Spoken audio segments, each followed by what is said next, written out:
مشرق وسطی میں کشیدگی پھر بڑھنے لگی۔ امریکہ کے ایران پر تیسری بار حملے، 140 اہداف کو نشانہ بنایا۔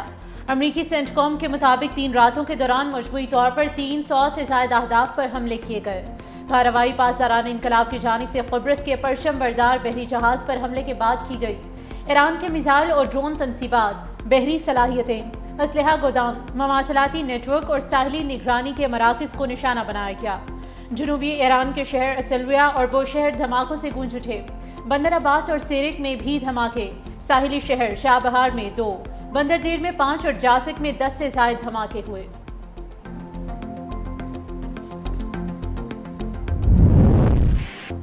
ایران کے عمان، قطر، اردن، بحرین، کویت میں امریکی فوجی اہداف پر حملے۔ پاسداران انقلاب کا کہنا ہے کہ عمان کی بندرگاہ دکم میں امریکی طیارہ بردار بحری جہازوں کے لیے استعمال ہونے والے لاجسٹک سپورٹ مراکز اور ایندھن بھرنے والے پلیٹ فارمز پر شدید اور اچانک حملہ کیا۔ قطر میں العدید فضائی اڈے پر بھی بیلسٹک میزائل داغے اور جنگی طیاروں کی دیکھ بھال اور مرمت کا مرکز اور ایک کمانڈ اینڈ کنٹرول سینٹر تباہ کر دیا۔ ایرانی فوج نے کویت اور بحرین میں امریکی فوج کے زیر استعمال پیٹریوٹ فضائی دفاعی نظام، اسلحہ گودام اور ریڈار تنصیب کو بھی نشانہ بنانے کا بھی دعویٰ کیا۔ اردن کے سلطان حسن ایئر بیس پر امریکی کمانڈ اینڈ کنٹرول سسٹم اور MQ-9 ڈرونز کا ہینگر تباہ کرنے کا بھی دعویٰ۔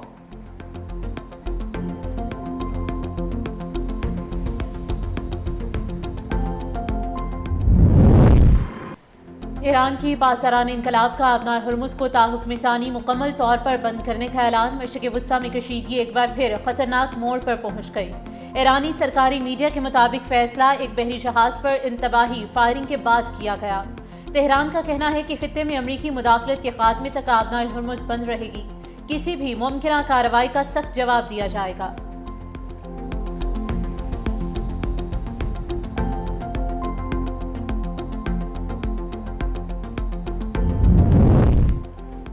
پاکستان مشرق وسطی میں امن کے لیے پھر متحرک۔ وزیر خارجہ اسحاق ڈار کا ایرانی ہم منصب عباس عراقچی سے ٹیلی فونک رابطہ۔ ترجمان دفتر خارجہ کے مطابق اسحاق ڈار اور عباس عراقچی کے درمیان خطے کی تازہ صورتحال پر تبادلہ خیال۔ اسحاق ڈار نے فریقین پر کشیدگی میں کمی اور تحمل کا مظاہرہ کرنے پر زور دیا۔ اسحاق ڈار کا کہنا تھا اسلام آباد مفاہمتی یادداشت پر عمل درآمد خطے کے امن کے لیے ضروری ہے۔ تنازعات کا واحد مؤثر حل مذاکرات اور سفارتکاری ہے۔ پاکستان خطے میں امن و استحکام کے لیے اپنا تعمیری کردار جاری رکھنے کے لیے تیار ہے۔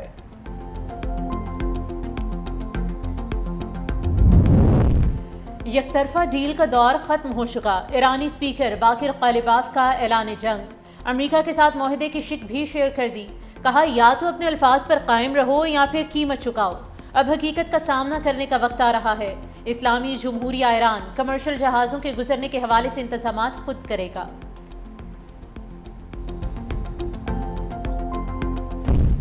ایران کو اپنے غلط فیصلوں کی قیمت چکانی پڑ رہی ہے۔ امریکی وزیر دفاع پیٹ ہیگزت نے کہا کہ ایران نے بہت غلط فیصلہ کیا۔ امریکی فوج نے ایران کے خلاف حملوں کا تیسرا مرحلہ مکمل کر لیا اور ایران نے آئندہ بھی خلاف ورزی کی تو پھر حملہ ہوگا۔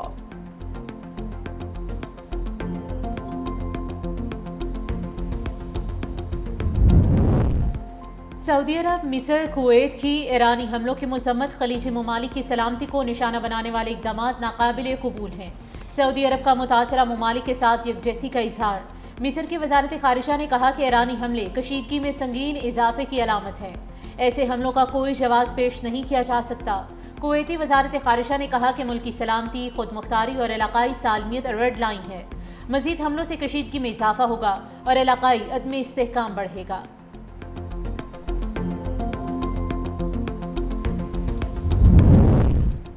وزیر خارجہ اسحاق ڈار سے سعودی عرب کے سفیر نواف بن سعید المالکی کی ملاقات۔ ترجمان دفتر خارجہ کے مطابق اسحاق ڈار اور سعودی سفیر کے درمیان خطے کی تازہ صورتحال پر تبادلہ خیال۔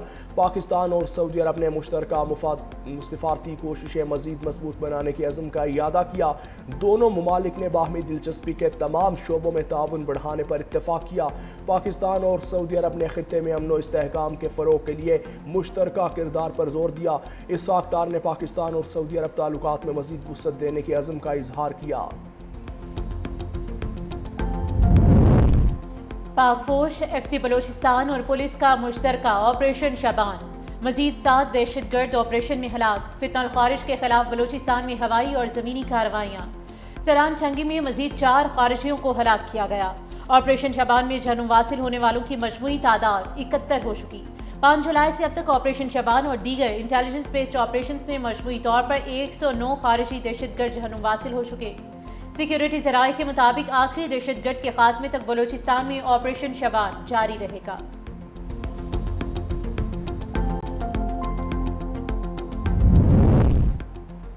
اسلام آباد میں OIC اور وزارت انسانی حقوق کے اشتراک سے 9ویں اسلامی خواتین کانفرنس کا کل سے آغاز۔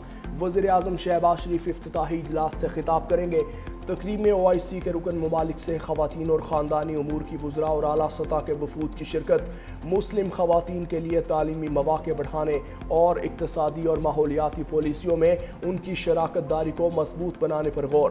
وزیر قانون و انصاف اعظم نذیر طارق نے کہا کہ OIC وزارتی کانفرنس برائے خواتین کی میزبانی پاکستان کے لیے اعزاز ہے۔ کانفرنس میں خواتین کے کردار اور ترقی کا جائزہ لیا جائے گا۔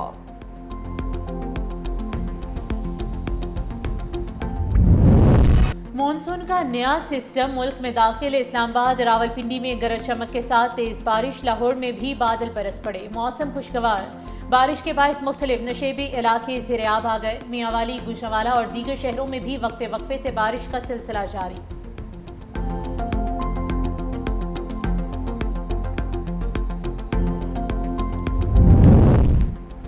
مانسون بارشیں، وزیر اعلیٰ پنجاب کا متعلقہ اداروں کو الرٹ رہنے کا حکم۔ متعلقہ اداروں کو بارش کے پانی کی فوری نکاسی یقینی بنانے کی ہدایت۔ برساتی نالوں اور ڈرینز کی مسلسل مانیٹرنگ کا حکم۔ وزیر اعلیٰ مریم نواز نے کہا کہ اربن ایریاز میں بارش کا پانی کھڑا نہ ہونے دیا جائے۔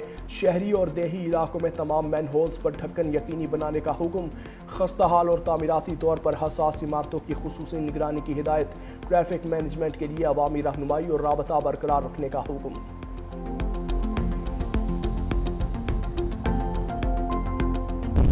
راولپنڈی گوجر خان میں خونی رشتے تار سگے بھائی نے سوتے ہوئے بھائی کو گولیاں مار کر قتل کر دیا۔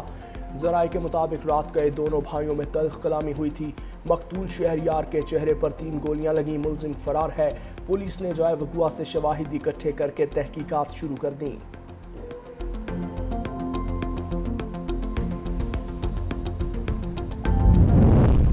ایکشن کمیٹی کو ریاست مخالف سرگرمیوں پر کالعدم قرار دیا گیا۔ آزاد کشمیر حکومت کی ذمہ داری ہے کہ بند راستے کھولے۔ 36 روز سے دھرنے کے باعث اشائے خورنوش کی ترسیل متاثر ہوئی۔ کالعدم جوائنٹ ایکشن کمیٹی کے رویے پر ہمیشہ تحمل کا مظاہرہ کیا۔ کالعدم ایکشن کمیٹی کے 38 مطالبات تسلیم کیے گئے۔ ترجمان آزاد کشمیر حکومت گفتار حسین اور DIG پولیس کی پریس کانفرنس۔ ترجمان آزاد کشمیر حکومت کا کہنا ہے کہ جب تک JAC نے عوام کے حقوق کی بات کی، ہم نے حمایت کی۔ DIG پولیس نے کہا کہ راستے کھولنے کی کوشش پر شرپسندوں نے مزاحمت کی۔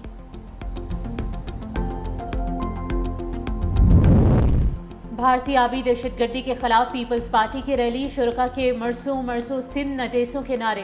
پیپلز پارٹی کے رہنما سعید غنی نے خطاب کرتے ہوئے کہا کہ بلاول بھٹو زرداری کی ہدایت پر پورے سندھ میں احتجاج ہو رہا ہے۔ بھارت نے پہلی مرتبہ اس معاہدے کو معطل کیا۔ بھارت کو خیال رکھنا چاہیے کہ ملک کو جنگ کی طرف نہ دھکیلے۔ جنگیں کسی ملک کے مسئلے کا حل نہیں۔ بھارت نے 25 کروڑ عوام کی جانیں داؤ پر لگائیں تو چپ نہیں رہیں گے۔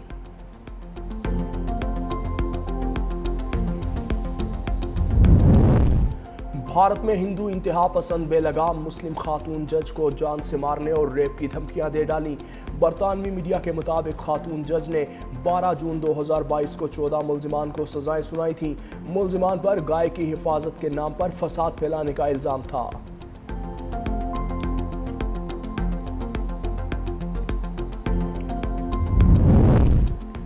امریکہ میں لاکھوں تارکین وطن کو عارضی ریلیف مل گیا۔ ٹرمپ انتظامیہ نے ہیٹی سمیت 7 ممالک کے عارضی تحفظ کا درجہ رکھنے والے افراد کے ورک پرمٹ کی مدت میں توسیع کر دی۔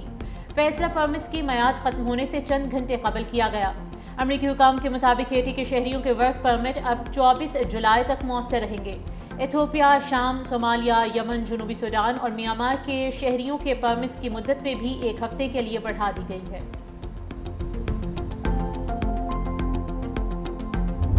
قطر کے سابق امیر شیخ حمد بن خلیفہ آل ثانی 74 برس کی عمر میں انتقال کر گئے۔ قطر کے امیری دیوان نے شیخ حمد بن خلیفہ آل ثانی کے انتقال کی تصدیق کر دی۔ شیخ حمد بن خلیفہ آل ثانی نے 1995 سے 2013 تک قطر کی امیر کی حیثیت سے خدمات انجام دیں۔